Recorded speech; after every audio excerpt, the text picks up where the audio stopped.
Hi friends, അസ്സാം വലൈക്കും.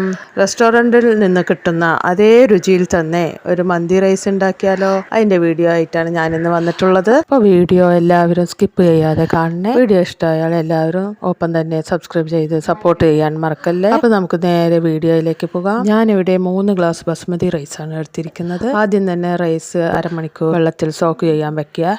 ആദ്യം തന്നെ ഒരു പാത്രം കത്തിച്ച് വെച്ച് ചൂടായി വരുമ്പോൾ അതിലേക്ക് ആവശ്യത്തിന് സൺഫ്ലവർ ഓയിൽ ഒഴിച്ചു കൊടുക്കാം. എണ്ണ ചൂടായി വരുമ്പോൾ അതിലേക്ക് ഒരു ഉണക്ക നാരങ്ങ, 2 ബേ ലീഫ്, ഒരു 6 ഏലക്ക, 4 കറാമ്പു, 2 കഷ്ണം പട്ട എന്നിവയെല്ലാം ഇട്ട് നന്നായി ഒന്ന് ഇളക്കി കൊടുക്കും. ഒപ്പം തന്നെ 1 ടീസ്പൂൺ വലിയ ജീരകവും 1 ടീസ്പൂൺ ചെറിയ ജീരകവും കൂടെ ഇട്ട് കൊടുത്ത് നന്നായി ഒന്ന് ഇളക്കി കൊടുക്കാം. ഇനി ഇതിലേക്ക് ആവശ്യത്തിന് മല്ലിയില അരിഞ്ഞതും, 1 ക്യാപ്സിക്കം ചെറുതായി അരിഞ്ഞതും, 3 തക്കാളി മിക്സിയിലിട്ട് അടിച്ചെടുത്തതും ചേർത്ത് നന്നായി ഒന്ന് ഇളക്കി കൊടുക്കാം. ഒപ്പം തന്നെ 2 മാഗി ക്യൂബും കൂടെ നന്നായി പൊടിച്ച് ഇതിലേക്ക് ഇട്ട് കൊടുത്ത് ഇളക്കി കൊടുക്കാം. ഇനി 3 ടീസ്പൂൺ മന്തി മസാലയും കൂടെ ചേർത്ത് കൊടുക്കാം. ഇനി ഇതിലേക്ക് അളന്ന് വെച്ചിരിക്കുന്ന വെള്ളം കൂടെ ഒഴിച്ചു കൊടുക്കാം. 1 ഗ്ലാസ് അരിക്ക് 1.5 ഗ്ലാസ് വെള്ളം എന്ന രീതിയിലാണ് എടുക്കേണ്ടത്. ഇനി ഇതൊന്ന് അടച്ചു വെച്ച് തിളപ്പിച്ചെടുക്കാം. ഈ സമയം കൊണ്ട് സോക്ക് ചെയ്യാൻ വെച്ച അരി ഒന്ന് കഴുകി വൃത്തിയാക്കിയെടുക്കാം. വെള്ളമെല്ലാം തിളച്ച് വരുമ്പോൾ നമ്മൾ എടുത്തു വെച്ചിരിക്കുന്ന അരി ഇട്ട് കൊടുത്ത് അടച്ചു വെച്ച് വേവിച്ചെടുക്കാം. ഇനി ഇതൊന്ന് 5 മിനിറ്റ് വേവിച്ചെടുക്കാം.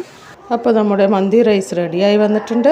ഇതിലേക്ക് നേരത്തെ തന്നെ റെഡിയാക്കി വെച്ചിരിക്കുന്ന ചിക്കൻ കഷ്ണങ്ങളെല്ലാം നിരത്തി വെച്ച് കൊടുക്കാം. ഒപ്പം തന്നെ 4 പച്ചമുളകും കൂടെ കുത്തി കൊടുക്കണം. ഇനി ഇതിൻ്റെ സെൻറ്ററിൽ ഒരു പാത്രം വെച്ച് കൊടുത്ത് അതിലൽപ്പം ചാർക്കോൾ കത്തിച്ച് കുഴച്ച് കൊടുക്കാം. അപ്പോൾ നമ്മുടെ മന്തി ഇവിടെ റെഡി ആയിട്ടുണ്ട്. നിങ്ങളെല്ലാവരും ഇതുപോലെ ഒന്ന് ട്രൈ ചെയ്ത് നോക്കണേ.